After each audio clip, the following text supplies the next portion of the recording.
Vous savez, je commencerai pour dire vive la marocanité du Sahara. Vous savez, avoir été associé à cette 5e édition de MD Sahara, organisée par Maroc Diplomatique, par ma sœur Souad Mekawi, tout un symbole. Ce moment est vraiment historique parce que 50 ans après la Marche verte, après le 31 octobre 2025, avec la résolution 2797 du Conseil de sécurité, vivre ce moment avec tant d'amis marocains, ministres, chefs d'entreprise, d'ONG, autorités locales, ancien Premier ministre du Maroc et toutes les autorités qui étaient présentes ici, est vraiment un moment important. Et j'ai eu l'occasion de réaffirmer l'amitié qui existe depuis toujours entre mon pays, le Cap-Vert, et le Maroc. Et surtout le fait d'avoir été le Premier ministre des Affaires étrangères du Cap-Vert, avoir proclamé la marocanité du Sahara. Ce n'est pas moi en tant que ministre, mais mon gouvernement.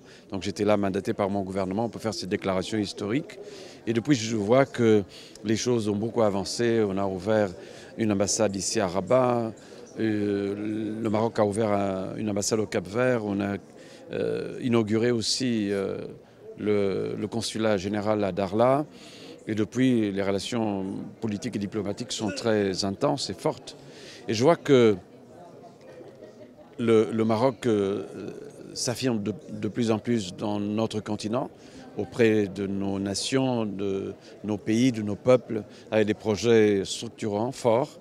Le projet ou l'initiative Afrique Atlantique de Sa Majesté, le roi Mohamed VI, que Dieu l'assiste et le glorifie, est vraiment quelque chose de très important. Parce que c'est une volonté forte de bâtir un havre de paix dans la région, l'Afrique atlantique, mais aussi c'est un message de foi et de confiance dans le développement du continent africain. Je crois que le Maroc porte ça, sa diplomatie.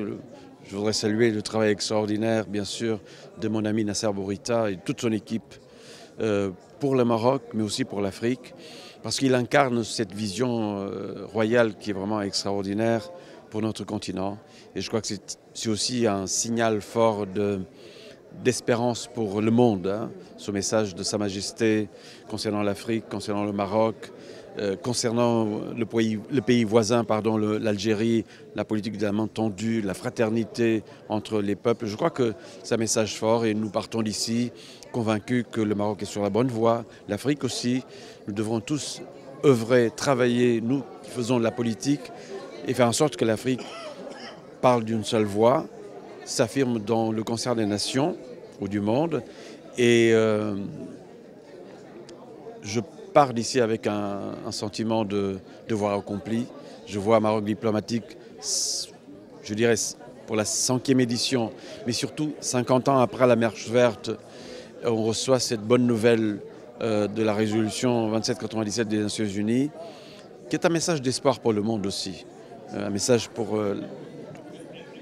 de paix, de fraternité, pour l'intégrité territoriale du Maroc, bien sûr, c'est très important, mais aussi pour l'unité de l'Afrique.